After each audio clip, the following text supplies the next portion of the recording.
नमस्कार, मी भाऊ तोरसेकर. तुम्ही बघत आहात प्रतिपक्ष. मित्रांनो, आज मी शिवसेनेतल्या 2 गटांबद्दल बोलणार आहे.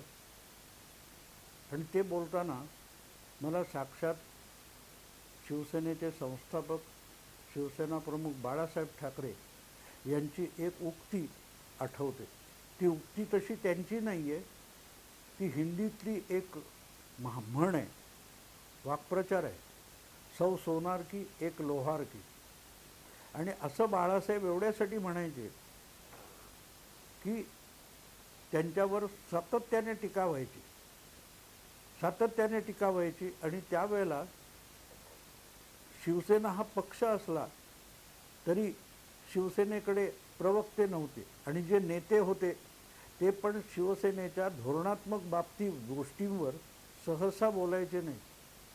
शिवसेनेमध्ये एकच वक्ता होता, एकच प्रवक्ता होता आणि एकच धोरणकर्ता होता. बोलायचे तर बाळासाहेब, बाकीच्यांनी बोलायचंच नाही. आणि बोलायचं नाही याचं कारण असं की इतर कोणीही बोलला तरी त्याला शिवसेनेची अधिकृत भूमिका मानलं जायचं नाही, अजिबात नाही. त्यामुळे टीका कोणीही कितीही करो. आणि ही सगळी टीका झाली की त्याला एक दिवस कधीतरी जेव्हा नजीकच्या कुठेतरी भाषण वगैरे असेल त्यावेळेला बाळासाहेब असं सडकून उत्तर द्यायचे की त्याच्यासमोर त्या सगळ्या आरोप आणि टीकेला भुईसपाट करून टाकायचे. आणि म्हणून बाळासाहेब म्हणायचे, सौ सोनार की एक लोहार की. अगदी त्याची खरी सुरुवात अगदी शिवसेनेच्या आरंभापासून झाली होती. शिवसेनेच्या स्थापनेपासून माध्यमात अनेकदा शिवसेनेबद्दल तक्रारी झाल्या, पण सगळ्यात आक्रमक अशी टीका शिवसेनेवर आचार्य अत्रे यांच्या मराठा दैनिकातून व्हायची. आचार्य अत्रे स्वतः संपूर्ण महाराष्ट्र समितीचे नेता होते आणि मराठा हे संपूर्ण महाराष्ट्र समितीचंच मुखपत्र असल्यासारखं होतं. आठवड्याच्या रोजच्या रोज अंकामध्ये शिवसेनेवर मराठामधून सडकून टीका व्हायची. पण गुरुवारी आठवड्यातून एकदा निघणारा शिवसेनेचा मार्मिक नावाचा जो मुखपत्राचा साप्ताहिक अंक होता त्यामध्ये जी व्यंगचित्र बाळासाहेब काढायचे त्या एका अंकाच्या फक्त व्यंगचित्रातून बाळासाहेब त्यांच्यावरच्या सगळ्या आरोपांची धुलाई करून टाकायचे. आणि म्हणून ते म्हणायचे, आठवडाभर टीका झाली बिघडत नाही, मी एक दिवस आठवड्यातलं माझं मतप्रदर्शन करतो आणि तुम्हाला संपवून टाकतो. सौ सोनार की एक लोहार की.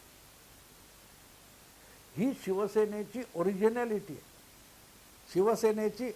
शिवसेनेचा मूळ आशय आपल्याला त्याच्यात सापडतो की बाकीच्या कोणी कितीही काय करावं, तर शिवसेनेचं प्रतीक सुद्धा वाघ आहे. तो वाघ उठसूट डरकाळ्या फोडत नाही किंवा गुरगुरत नाही. उलट शिकार करायची असते तेव्हा वाघ हा दबा धरून बसतो, पायाचा सुद्धा आवाज येणार नाही याची काळजी घेतो. आणि आज स्वतःला वाघ म्हणवणारे जे काय तथाकथित सगळे शिवसेनेचे लोक आहेत, उद्धव बाळासाहेब ठाकरे या शिवसेनेचे, ते बघितले तर ते अखंड गुरगुरत असतात. पण त्यांनी शिकार केली असं काही दिसलं नाही. असो, पण त्या बाळासाहेबांच्या विचारांचा आणि राजकीय भूमिकेचा आणि राजकारणाचा वारसा आम्ही पुढे घेऊन जात आहोत असं बाजूला झालेले एकनाथ शिंदे सातत्याने सांगत असतात. आणि आज मी हे सगळं पार्श्वभूमी मला एवढ्यासाठी समजावतोय की उद्धव ठाकरे यांना एकनाथ शिंदे यांनी बाळासाहेबांचा वारसा म्हणजे काय हे विधानमंडळात दाखवून दिलं. त्यासाठी मला हा सगळा पार्श्वभूमीची गोष्ट तुम्हाला सांगायला लागली. 1.5 वर्ष उलटून गेले मित्रांनो महाराष्ट्रात सत्तांतर झाल्याला. म्हणजे शिवसेनेत दुभंग झाल्याला आता 1.5 वर्षाचा काळ होऊन गेला. पण तरीही उद्धव ठाकरे अजून त्या व्याकुळतेतून बाहेर पडायला तयार नाही. अजूनही त्या व्याकुळतेतून बाहेर पडायला तयार नाही. 1.5 वर्ष होऊन गेले, तोच खोके आरोप, घटना बाह्य, अमुक तमुक, गद्दार चालू आहे. ही व्याकुळता दिसते मित्रांनो. आपल्या जखमा भरायच्याच नाहीत याची ते काळजी घेत आहेत. आणि किती काय काय आरोप झालेले आहेत. उठसूट आदित्य ठाकरे असो, उद्धव ठाकरे असोत, संजय राऊत असोत, किंवा विनायक राऊत असोत, रोज त्या एकनाथ शिंदेवर वेगवेगळे आरोप करत राहिले. पण ते आरोप करताना हे आपल्यावर कधीतरी उलटतील याचंही भान ठेवावं लागतं, याचं भान ठेवावं लागतं. नाहीतर ते आरोप आपल्यावर उलटण्याची शक्यता असते. आणि इतकाही अतिरेक करू नये. असं म्हणतात ना, डुक्कर मुसंडी असा एक शब्द आहे मराठीमध्ये. डुक्कर मुसंडी याचा अर्थ असा मित्रांनो, डुक्कर हा शिकारी प्राणी वगैरे नाही आहे, शिकारी प्राणी नाही. तो बिबट्या आला किंवा तुमचा वाघ आला, सिंह आला, तर इतक्या वेगाने ढुंगणाला पाय लावून डुक्कर पळ काढतं, कारण आपली शिकार होणार आहे त्याला कळत असतं. पण ज्या वेळेला चारी बाजून कोंडी होते तेव्हा ते डुक्कर सुद्धा मागे वळतं आणि अशी काय डोक्याची ठोकर वाघाला सिंहाला सुद्धा देतं. त्याला डुक्कर मुसंडी म्हणतात, कारण त्याची कोंडी झालेली असते. आणि म्हणून ज्याची शिकार करायची त्याची इतकी पण कोंडी करू नये की त्याच्यामध्ये 10 हत्तीचं बळ आणि साहस यावं आणि त्याने उलटा हल्ला करावा. गेल्या 1.5 वर्षामध्ये उबाठा शिवसेना आणि उद्धव ठाकरे यांचा गोतावळा यांनी नेमकी तीच चूक केली. शिंदे यांनी पहिल्यापासून सांगितलं की आमचा ठाकरे कुटुंबावर बोलण्याची अजिबात आम्हाला इच्छा नाही आहे. आम्ही त्यांच्या विरोधात काहीही बोलणार नाही. तुम्हाला आठवतं मित्रांनो, जेव्हा हे सगळे शिवसेनेचे फुटलेले 40 आमदार गुवाहाटीला होते, सुरत मार्गे गुवाहाटीला गेले होते, तेव्हा त्यांच्याबरोबर केसरकर, दीपक केसरकर नव्हते. ते दीपक केसरकर हे 2 दिवस नंतर गेले. त्याच्या आधी झालेली जी वर्षा बंगल्यावर आमदारांची बैठक होती त्याला सुद्धा उदय सामंत आणि दीपक केसरकर हजर होते. नंतर गेले गुवाहाटीला. आणि गुवाहाटीला गेल्यानंतर त्यांच्यासारख्या सौम्य भाषेत बोलणाऱ्या व्यक्तीला एकनाथ शिंदे यांनी आपला प्रवक्ता म्हणून, पहिला प्रवक्ता म्हणून घोषित केलं. आणि त्यावेळेला सुद्धा वारंवार जे प्रश्न विचारले गेले त्यावेळेला दीपक केसरकरांनी एक सांगितलं की ठाकरे कुटुंबाच्या विरोधात आम्ही चकार शब्द बोलणार नाही,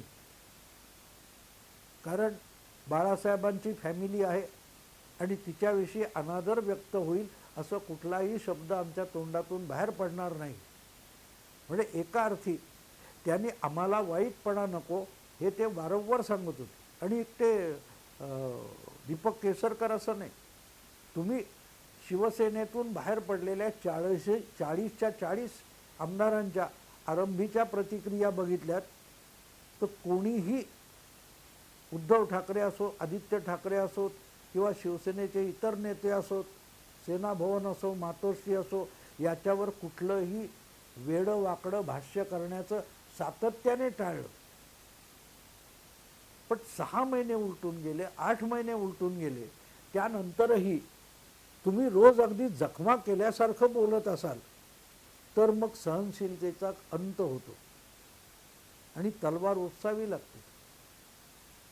अधूनमधून एकनाथ शिंदे उद्धव ठाकरेंच्या टोमण्याला उत्तर देत होते, पण तरीही कटुता येऊ नये याची काळजी ते घेत होते. पण काही कारण नसताना आणि कुठलाही विषय नसताना कुठूनही फिरवून फिरवून मुद्दा तिथे आणायचा आणि कधी त्यांना मिंदे म्हणायचे, कधी गद्दार म्हणायचे, कधी खोकेबाज म्हणायचे, काय काय काय काय काय काय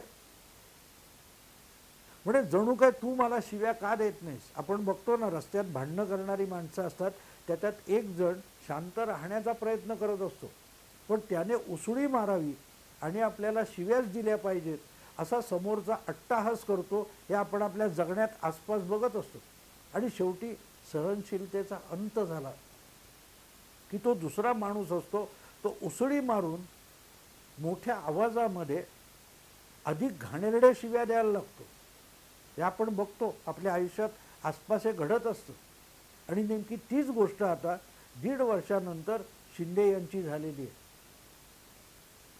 उगाच नुसती तोंडाची वाफ दवडण्यापेक्षा शिंदे यांनी गेल्या 1.5 वर्षात नाही पण निदान गेल्या 6-8 महिन्यामध्ये हळूहळू करत उद्धव ठाकरे यांच्या नाड्या आवळायच्या हा निर्णय घेतलेला आहे आणि त्यानुसार हालचालीसुद्धा सुरू केलेल्या आहेत.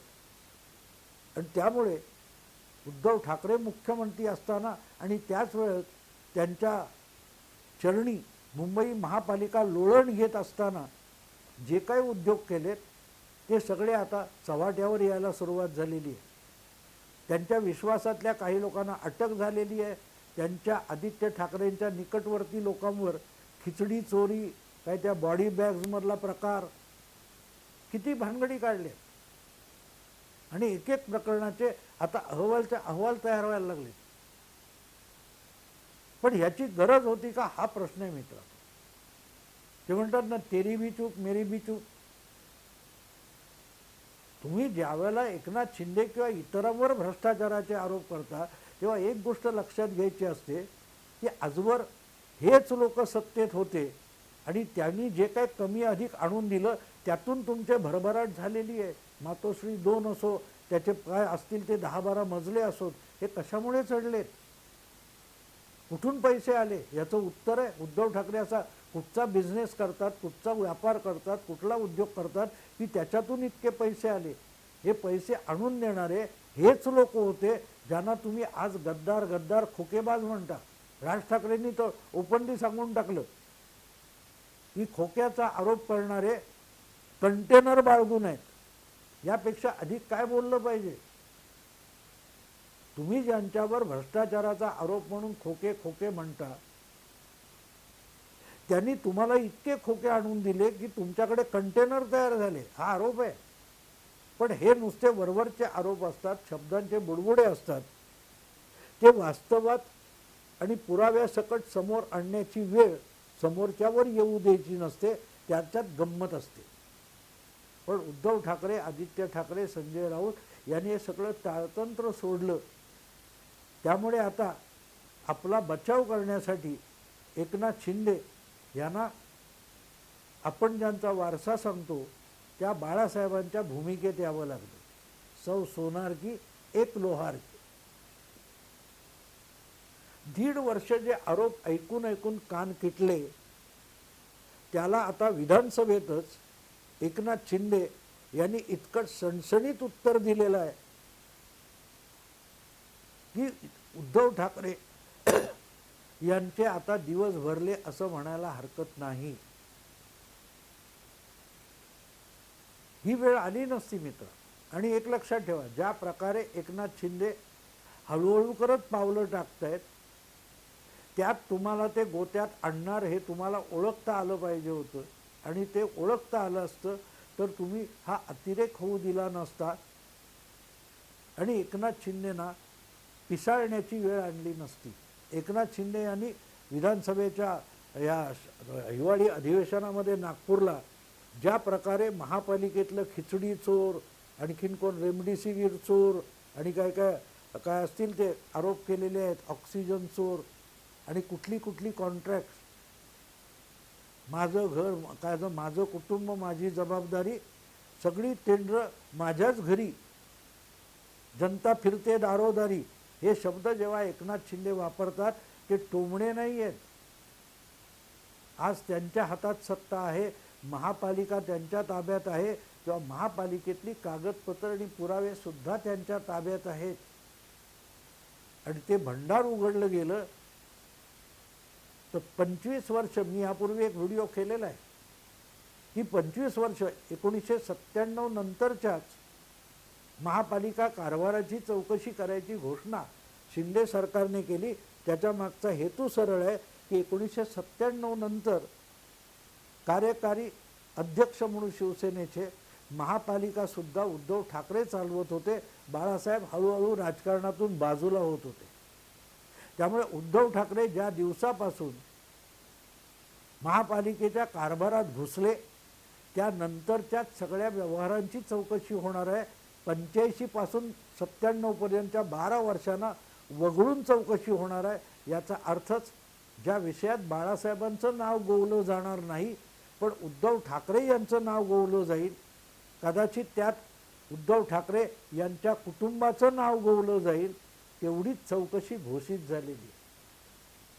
आणि ही वेळ एकनाथ शिंदेवर उद्धव ठाकरे यांनीच आणली, आदित्य ठाकरे यांनीच आणली, संजय राऊत यांनीच आणली, हे वेगळं सांगण्याची गरज नाही, वेगळं सांगण्याची गरज नाही. मुद्दा असा आहे की हे आरोप करत करत झालं, थोडंफार असतं, दुखतो माणसाला, बोलणार, ओरडणार, पण जखम 1.5 वर्षात भरली पाहिजे ना, खपली आली पाहिजे, खपली जाऊन उरण दिसला पाहिजे. पण अजूनही रक्त भळभळतंय. अशा थाटामध्ये रोजच्या रोज टोमणे मारणं जे चालू आहे, त्याचा परिणाम यापेक्षा वेगळा होणार नव्हता. आणि ज्या प्रकारे विधानसभेमध्ये एकनाथ शिंदे यांनी एक एक तपशीलवार नावं घेऊन, विषयांची नावं घेऊन, टेंडरांची नावं घेऊन, रोमिन छेडा कोण, तो ऑलरेडी ताब्यात आहे. कोण आहे रोमिन छेडा? अदानीच्या घशात कशाला घालता म्हणणारे तुम्ही. महापालिकेची लॉकडाऊनच्या काळातली किती टेंडर कोणाकोणाच्या घशात घातली, विचार केला 1 मिनिट तरी? कोण एक चहावाला, टपरीवाला, त्याला खिचडी बनवायचं कॉन्ट्रॅक्ट दिलं आणि ती खिचडी कुठे बनणार म्हणून पर्शियन दरबारचं नाव दिलं, त्यांना पत्ता पण नाही, आपल्या नावावर असलं कॉन्ट्रॅक्ट पास झाले. इथपर्यंतचे घोटाळे राजरोसपणे केले आणि परत खोकेबाज खोकेबाज खोकेबाज हे आरोप करायचे, हे आरोप करायचे.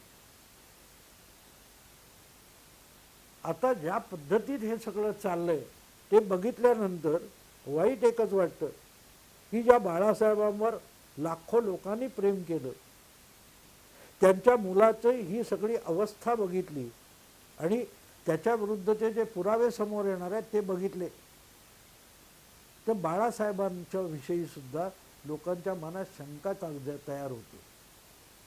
याला पांग फेडणं म्हणतात. 2005च्या मुंबई बुडाली अतिवृष्टीमुळे, तेव्हा तर वडिलांना सोडून उद्धव ठाकरे पंचतारांकित हॉटेलमध्ये निघून गेले होते आणि काय तो नेव्हीच्या कमांडोनी बाळासाहेबांना सुरक्षित राज ठाकरेंच्या घरी पोहोचवलं होतं. तेव्हा सुद्धा वडिलांसाठी हा मुलगा घरी थांबला नाही आणि आता बाप चोरला ओरडतो. दुर्दैव असतं म्हणतो. एखाद्या मोठ्या माणसाच्या पोटी असा मुलगा जन्माला येणं हे दुर्दैव असतं मित्र, दुर्दैव असतं. बापाच्या प्रतिष्ठेमध्ये भर घातली नाही, पण बापाने निर्माण केलेल्या वारशाला जी काळीमा फासलेली आहे ती आता या सगळ्यातून बाहेर येणार आहे. कारण आता एकनाथ शिंदे यांनी मॅन ठेवलेली तलवार बाहेर काढलेली आहे आणि धडा शिकवल्याशिवाय एकनाथ शिंदे थांबतील असं वाटत नाही, असं अजिबात वाटत नाही मला. सौ सोनार की एक नाथ की, तुम्ही इतके टोमणे मारलेत ते बघत बसले. तो अमिताभचा काय डायलॉग आहे ना, तुमने हमको सॉलिड मारा, तुमने हमको बहुत मारा, हमने एक ही मारा लेकिन सॉलिड मारा, है की नाही, त्या स्टाईलमध्ये. ही ओरिजिनल साहेब बाळासाहेबांची आहे. अमिताभचा डायलॉग नंतर आला. सौ सोनार की एक लोहार की. एकनाथ शिंदे यांनी परवा विधानसभेमध्ये ज्या प्रकारचा पलटवार केलेला आहे तो एकच सॉलिड मारासारखा आहे. आणि यातून शहाणे झाले नाहीत तर अक्षरशः अब्रूची लक्तर जगाच्या वेशीवर टांगली जाणार आहेत, यात माझ्या मनात तर शंका नाही. कारण बाकीच्या सगळ्या गोष्टी इन्कार करता येतात. 50 खोक्याचा एकही पुरावा तुम्ही देऊ शकलेला नाही. पण आता ज्या प्रकारचे खोके आणि ओके बोके करून एकनाथ शिंदे तुम्हाला बाहेर काढणार आहेत, तेव्हा खोक्यातूनच आवाज येईल, सौ सोनार की एक नाथ की. बघू मित्रांनो काय होतं. आता इथेच थांबतो. आवडलं लाईक करा, शेअर करा, सबस्क्राईब करा. नमस्कार.